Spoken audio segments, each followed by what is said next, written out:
You cannot be a man because then you label toxic. Just like he said, like, okay, you want to protect your woman, all of a sudden you're toxic. You want to talk about, certain things, all of a sudden you're toxic. I think it's a thin line between being toxic, meaning you're having an energy that is controlling, versus being a man that just wants to own himself.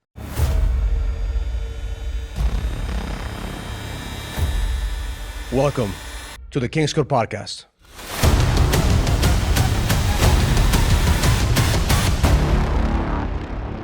Welcome to the King's Code Podcast. My name is Raul Velasquez, and today we're going to do a reaction video to Andrew Tate Toxic Masculinity interview with Fresh Fit. So my son, who's 16 years old, he's a teenager, he said, Dad, you have to check out this guy. Andrew Tate is blowing up in the internet. He has a lot of interviews. He talks about what it's like to be a man and what men need to do in order for them to get girls. So I want to check him out. I want to see if he's full of shit. I want to see if there's some actual value that we could extract from his interview. So I want to hear what you think about this guy too. So let's begin. So I'll tell you this. So Andrew, can you tell us about toxic masculinity and what it is in your eyes? Does it exist? Is it a farce? Toxic masculinity. Because you're considered the king of toxic masculinity. Yeah, I've got that title. Yeah. Toxic masculinity is a term that was invented by women nobody wants to fuck to describe the men that the women do want to fuck. Damn, son, where'd you find this? That's all it is. All right, so I see how, this guy's going viral. He's doing a lot of polarizing content. And there is toxic masculinity. There is toxic masculinity. There's toxic femininity. There's toxicity exists when a person is negative or too aggressive. At the end of the day, there's always toxic masculinity. There's always also toxic femininity. So I don't believe that this guy is talking about, women just make up this type of terms. Is a lot of men, we use our toxic masculinity to come out just the way that he's coming across. So I guess that's why he's the king of toxic masculinity. So let's see what else he's gonna say. That's all it. No, but on a real level, right, this whole idea of being toxically masculine is complete garbage. And the reason it's garbage is because it's a first world problem first. Mm-hmm. Because when you put males and females in survival situations, or the closer they are to a survival situation, the quicker they're going to revert to their gender roles. If you put a whole bunch of men and a whole bunch of women, you strand them on a desert island, the men would start having to build things and fight off the animals, and the women would start farming and whatever the women would do, right? Exactly. Yeah. So when shit hits the fan, everyone reverts to their natural gender roles. Mm-hmm. So if you live in a country like Romania or Russia or a country that's poor, the closer it is to survival, the lower the economic prosperity of the country. All right. So first of all, I come from a third world country. I was born in Ecuador. And what I believe he's talking about is roles. It's not necessarily toxic masculinity or toxic femininity, it's roles. Yeah, where there is not a lot of opportunity. Third world countries don't have the opportunity that women have here in America. So therefore, women have to put up with toxic masculinity because they're afraid not to survive. So growing up in Ecuador, remember, like men just being very toxic because they could get away with it. And women will put up with that shit because they didn't have any opportunity. So now we come to America. Now a woman could do whatever she wants. Now a woman could get a degree, could own a business. She doesn't need a man anymore to support herself. So therefore, it's her choice to be with a man. Now, a lot of men don't like that. Why? Because now she doesn't need you. Now she could get her own money. Now she could make her own choices. And all of a sudden now, you label as toxic. So what he's talking about is roles. Yes, in third world countries, there are roles. You don't have the opportunity that women have here in this country to be able to do certain things. And in third world countries, unfortunately, men take advantage of those roles. So therefore, they become toxic and they abuse women. And they, usually put women down because they could get away with it. The closer people are to their natural gender role. So Russian men are masculine. Russian females are feminine. Mm-hmm. But in America, it's the richest country in the world. It's a first world problem. All the women get to be stupid and the men get to be pussies because it's just a first world problem. This whole idea of being toxically masculine is absolutely garbage. Nobody's toxically, listen, you're not going to call me toxically masculine if someone breaks in the house and I start spraying. No one's going to start calling me toxically masculine. No, there was no one called toxically masculine when they were fucking staying on the Titanic to die, right? The whole thing is garbage, and it's just by women who are bitter and jealous. How do we start looking? Okay, this guy is entertaining, all right? So I give it to him. So how do we go from being a toxic masculinity label when there's a danger in your home? Like, that's just being a fucking man. If somebody breaks into my house and they try to attack my wife, my kids, I'm gonna fucking do whatever I can to protect them, right? That's not being toxic. That's being a man.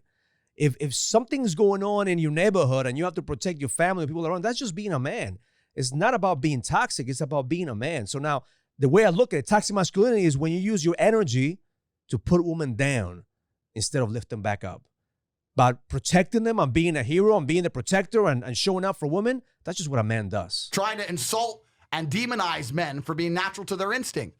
I don't want to rant too much, right? No, continue. I don't want to rant. Okay, let's go. Let's go. The world we live in today tries very, very hard to refuse a man his natural instincts as a man. Yeah. And this is done on purpose. This is not done on accident. There's no war on men on accident. Men are the ones who start revolutions. If you look at any revolution in history, it was the men who were on the street and started that revolution. If you want to control a populace, the first thing you do is control the men. When the Romans went and conquered Sparta, they killed all the men, all the young boys, all the fighting age males. When you're left with nothing but females, you can conquer and control a society. He's not wrong there. I agree 100%. If you want to control society, you will kill masculinity. You will demasculine men. But again, it's not about a toxic masculinity. He's not talking about toxic masculinity here. It's all about demasculating men, meaning there is a war on men that women, at the end of the day, they're afraid of the toxic energy that sometimes men have used. So therefore, you want to cut off their balls so you could have a man that's a pleaser.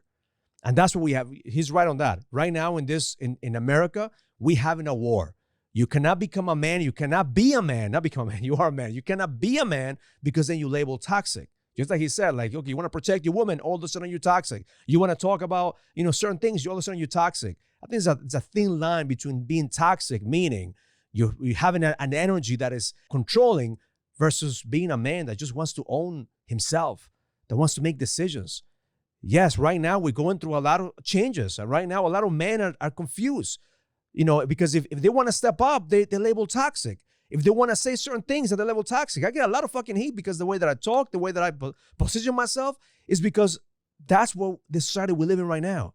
Women don't know the difference between toxic masculinity and a man who just fucking is confident and owns his shit. And that's the reason a lot of young men also are confused. Do I want to be like this guy or do I want to be like that guy? Who do I listen to? Because now we have a lot of women raising kids that they are training them to become weak.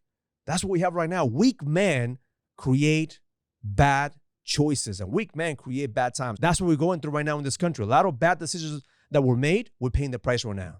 By weak men. Weak men made these choices, so now we're paying the price. We're living in a world right now where there's supposedly some virus and you have to stay in your house and put a mask on and everyone's complying like cowards. And the reason is because they've destroyed the masculine spirit in men. If you would have told men 100 years ago, we're going to take your business away, we're going to bankrupt you, and they're going to lock you in your house, every single man would have stood up and said, what? Who are you? You ain't listening to us. The people who are in charge of the world want to control the population, and the easiest way to do that is to remove the warriors from the populace. Facts. That's all it's about. So when men try and act in a masculine way, they're toxically masculine. They demonize us. And then another way they do is they try and shame us. Shame is another tactic. Oh, Andrew, when are you going to grow up and stop fucking all that hot pussy? Grow up. Who hurt you? Yeah, Who like, hurt you? Who hurt your feelings? I'm enjoying my life. Right? I'm enjoying my life. Like, and I enjoy the company. I'm not saying I can't be loyal if I have a girlfriend, of course. Before he goes into that, I want to just bring out to the attention that, he's talking about demonizing men for being warriors. Yes, there is a warrior inside of every single man, but there's also a dark warrior, right? The dark warrior wants to fuck everything, wants to think that he's in control of everything, but then there's a warrior that's a fighter spirit. So again, a very thin line between the warrior and the dark warrior. And the way that he's talking about it seems to me that he's more into his dark warrior. Dark warrior doesn't give a fuck about anything, that only gives a fuck about himself. And that's what women are demonizing. And I believe that's what the toxic masculinity is, that dark warrior that doesn't know how to control his anger, control his energy, or control his power. But we all have that warrior inside of us. But at the end of the day, what I believe is that being a warrior is not sustainable. Eventually, you have to evolve. Eventually, you have to grow up. Yes, man, you have to grow up to become a king. A king makes different choices. A king thinks different. It's okay to be a warrior in your 20s maybe, or even in your 30s, but eventually in your 40s, your 50s, you have to start thinking like a king. And these young men right now have to understand that there's stages. You know, in my book, The King's Code, I talk about the stages every man goes through in order for that man to evolve to become a king. But also, if I'm single and I don't want to be loyal, I'm a full-grown man. I can make my own choices, right? Yep. Why should I be demonized or shamed for that? But they don't want that. They want men. We are the backbone of every economy. Facts. They want us to be worker ants. Facts. They want us to be semi-depressed with no fighting spirit to resist against the tyranny.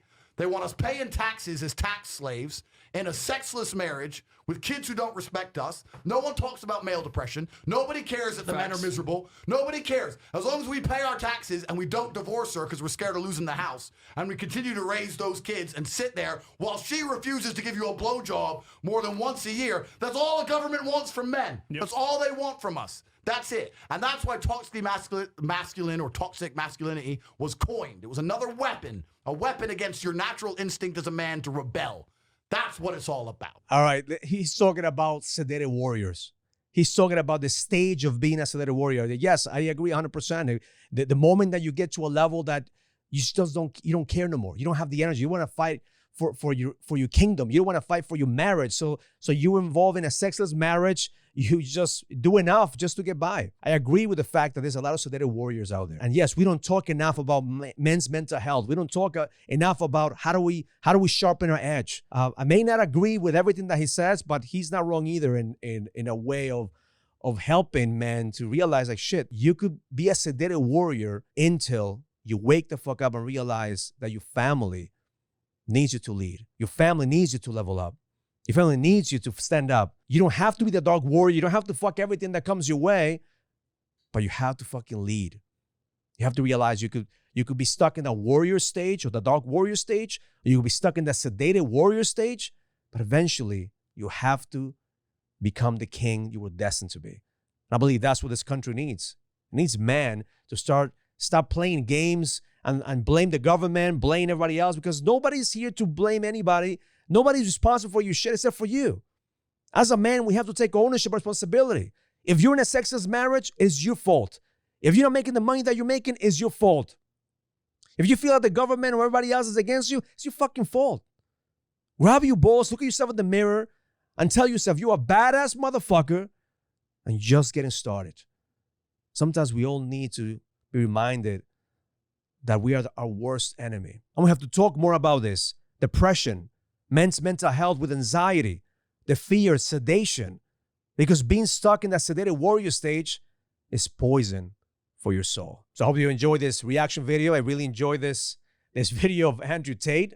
I'm going to continue to see what more content he has, but at the end of the day, any man that's out there, there's help for you. It's not the end, it's the beginning. Raise your hand, get some help, therapy, coaches, seminars, whatever it is that you're into. Just find your code to the edge and level the fuck up and lead, because the best is yet to come. Learn it, live it, experience it. Love life. If you're ready to find the edge, go to kingscodebook.com to get the latest copy of my book, The King's Code. This book will help you find the clarity, the certainty, and the purpose that you need in order for you to lead with power.